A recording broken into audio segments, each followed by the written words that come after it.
Binary logistic regression with one continuous predictor or one categorical predictor in SPSS. Binary logistic regression with a continuous predictor in SPSS.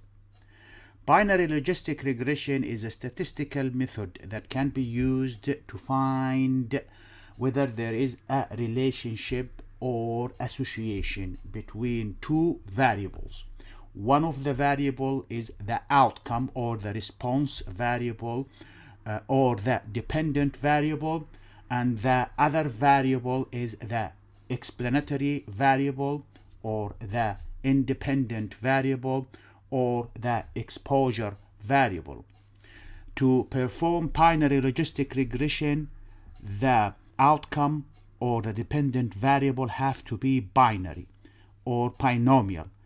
Binary or binomial variables mean that there are only two categories. An example is whether you smoke, yes or no.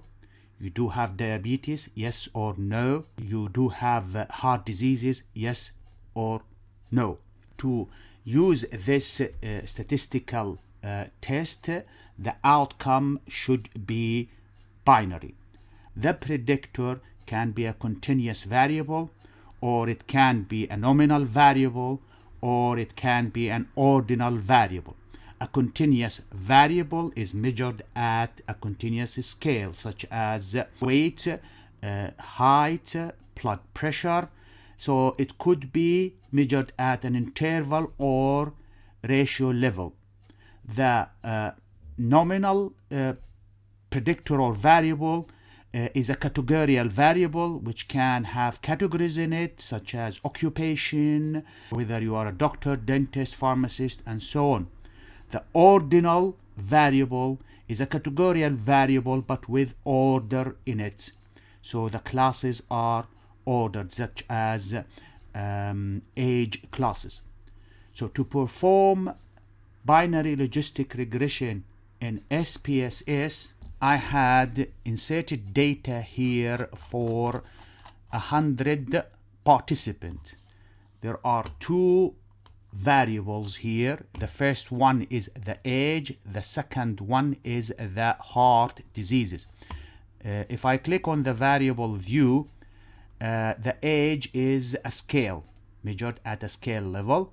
The heart diseases is given a values and label, 0 for no heart diseases and 1 for heart diseases.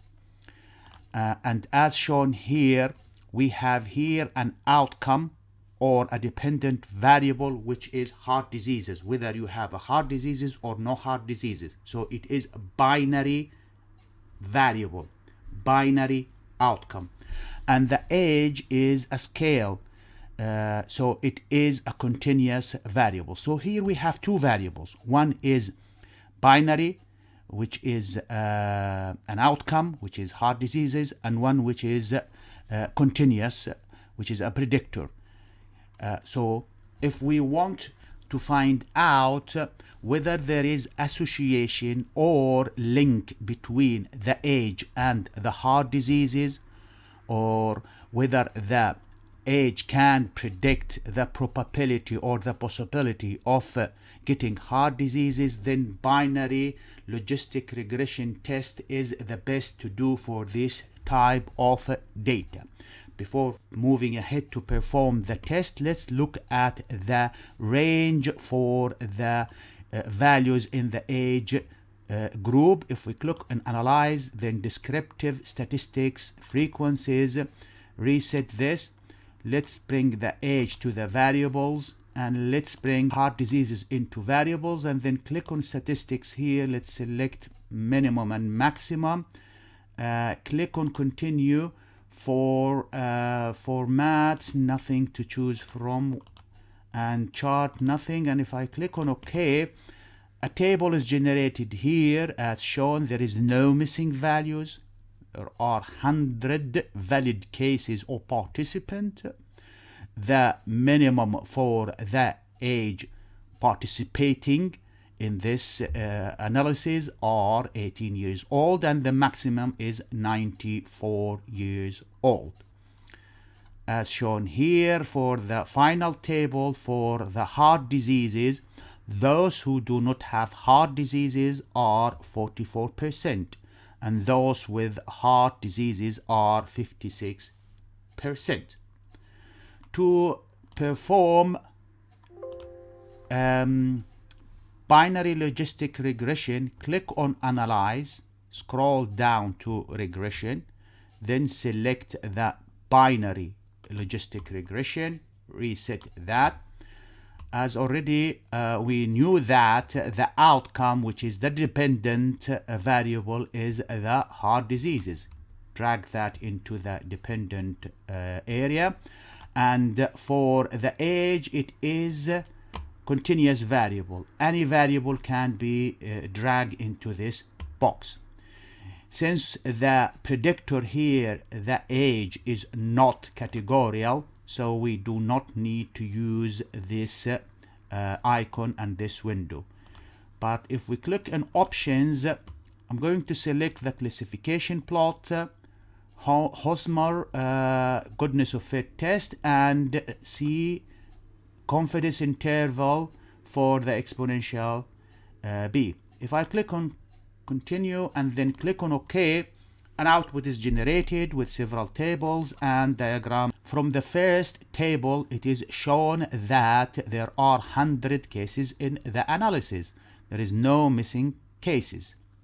For the second table, it is the dependent variable coding. So 0 is given for no heart diseases, 1 is for heart diseases, which is very important, essential to recognize this, because this is the 0 will be the reference group to compare to, bending on this diagram as it's shown here. Predicted probability is of membership for HD. So we will compare this one to this. So the 0, the no heart diseases, will be the reference group.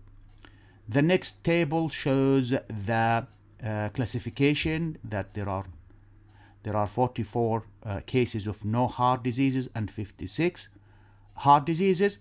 The next table is variables in the equation. So this is the b here for the coefficient, and significant here is also important, and the exponential for the odds ratio. And Wald test has been used to perform the analysis. SE for standard error and degree of freedom. The most important thing is to look at is in this section here to the table which is labeled as model summary. The model summary here have 2 R square. We will stick with this 1 R square. It shows that the R square is equal to 0.77. This means that 77.5% of the variation in the outcome, which is heart diseases, can be explained by the predictor, which is the age. The next table is the table for the Hosmer test. Again, we need that table, the significant in it, to be greater than 0.05 as shown here. The most important table to look at for the analysis is this one here. Before interpreting this table, as I said here, we are looking at predicting the heart diseases relative to the no heart diseases. In the table here, the first one is the p-value, which is the coefficient. The other important value here is the exponential, which is the odds ratio. 95% confidence interval for this odds ratio is given here, significant value is given here, and Wald test value and degree of freedom. The way to read the result here is that there is a significant association between the age and the heart diseases, possibility of getting heart diseases. Though heart diseases is not given here, but it's already known that the analysis is for heart diseases. So this row here for the age, and it shows that if we look at the value here, with every unit of increase in age, which is 1 year, every 1 year increase in the age, there is a 1.2 odds increase in the possibility of having heart diseases. In another way, for every year of increase in an individual or a person, there is a 20% increased chances of getting heart diseases. 20% is calculated by subtracting this 1.2 from 1, which will give us 0.2. Multiply that by 100%, it will be 20%. So there is an increased chance, 20% increased chance of getting heart diseases with increasing age. So this is the way to do logistic regression, binary logistic regression, for a predictor that is continuous and for an outcome that is binary, whether you have a disease or not, to find out whether there is association or relationship or a link between these two variables, and whether the predictor can predict the outcome, which is in this case the chances of getting heart diseases. Binary logistic regression with categorical predictor in SPSS. In this SPSS data sheet, I had inserted 200 cases. We have here two variables. The first variable is smoking. The second variable, whether you have cancer or no cancer. The first variable is a categorical variable. It's multinomial variable because it have in it 4 classes or 4 categories. Non-smoker group that smokes cigar, groups that smokes pipe, and groups that smoke cigarettes. So there are 4 classes or 4 categories in the first variable. So it is multinomial variable with 4 categories in it. Cancer, whether you have cancer, yes or no. So this variable is binary or dichotomous or binomial. So we have here 2 variables. One of them is categorical and the other one is binary. So the outcome here is the cancer. So cancer is binary and the smoking is a predictor. To find out whether there is a relationship between smoking habit and developing cancer, then binary logistic regression can be performed to find out whether there is a link or relationship, or whether smoking habit can explain the variation in the outcome or can predict possibility or likelihood of getting cancer. As here the outcome is binary and the predictor is a multinomial. Before proceeding into doing the binomial logistic regression, let's start do some descriptive analysis. If we click on analyze, then descriptive statistics frequencies, select both variables and drag them into the variable box, and then click on OK. Multiple tables will be generated. As shown in the first one, there are 200 valid cases for smoking and cancer and no missing cases. For smoking, there are 200 cases, 50 cases non-smoker, and similarly cigarette pipe and smoking cigarettes.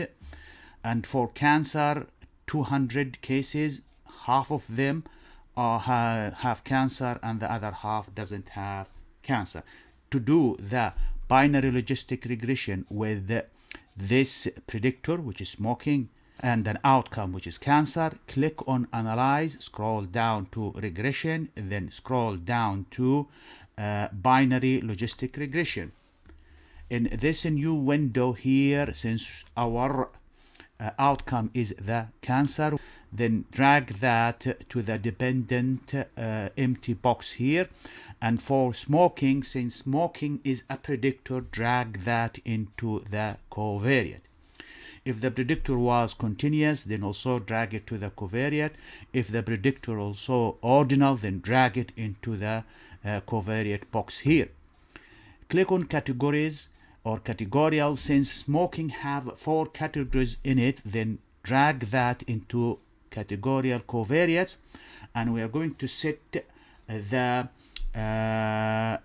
non-smoker as a reference group, which is given a value of 0, and it's going to be first as selected here.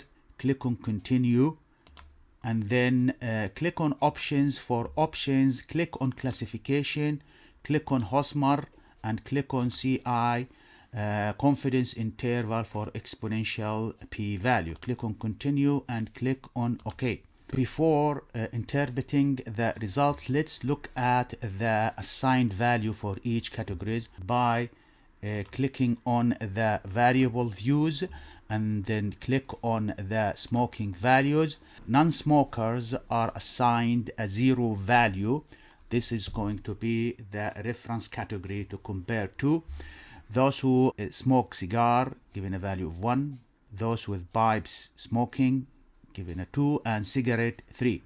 So back again to the output for the binary logistic regression. The output here shows that there are 200 cases in the first table with 0 missing values in both variables, smoking and cancer. For the smoking table, again, the 4 categories, each category has 50 cases in it. For cancer, there are 200 cases and 100 cases of having cancer and 100 cases without cancer. Moving to the next section here, which shows that the dependent variable here, which is the outcome, which is the cancer, is assigned a value of 0 for no and 1 for yes. Classification table also shows how many cases are having cancer and how many doesn't have cancer. The next table is variable in the equation. It shows here the coefficient value, the standard error, the Wald test used for doing binomial logistic regression, degree of freedom, significance, and exponential p-value. Scrolling down to the most important table, which is the model summary. This table shows that by looking at this value here for R square, it can be explained that 11.7% of variation in the outcome, or whether you have a cancer or not, can be explained by the predictor, which is the habit of smoking. The next table here, we need this value here to be greater than 0.05. Scrolling down toward the end, there is a graph here. It shows that the predicted probability is of a membership for yes. The most important table in the whole output is the table with variables in the equation. As shown here, we have a categorical predictor with 4 levels in it. The first level, which is non-smoker, are a reference group, which is not showing here. The group which is assigned a value of 1 for those who smoke cigar, 2 for pipe, 3 for cigarette. As shown here from the significance, this one is significant, this one is significant, this one is significant. So there is association or relationship between smoking, whether cigarette or pipe or cigar, with the probability of having cancer. As shown here, the p-value, the coefficient, the standard error, the Wald test, the degree of freedom, and significant. And exponential p, which is the odds ratio. And then 95% confidence interval for the odds ratio is given here, as those two values are significant for determining whether the result are significant or not, the p-value and the 95% confidence interval.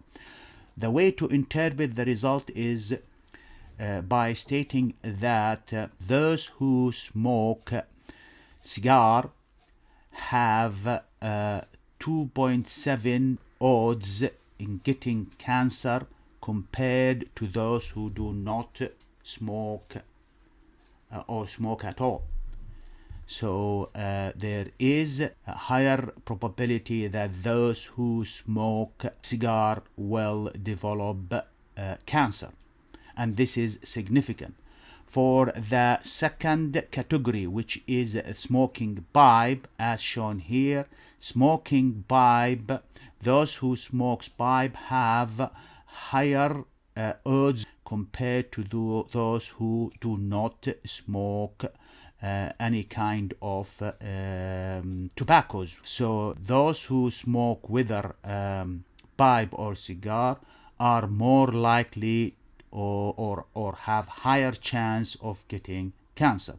For the final category, which is cigarette, those who smoke cigarette have 6 times higher probability of getting cancer compared to those who do not smoke at all.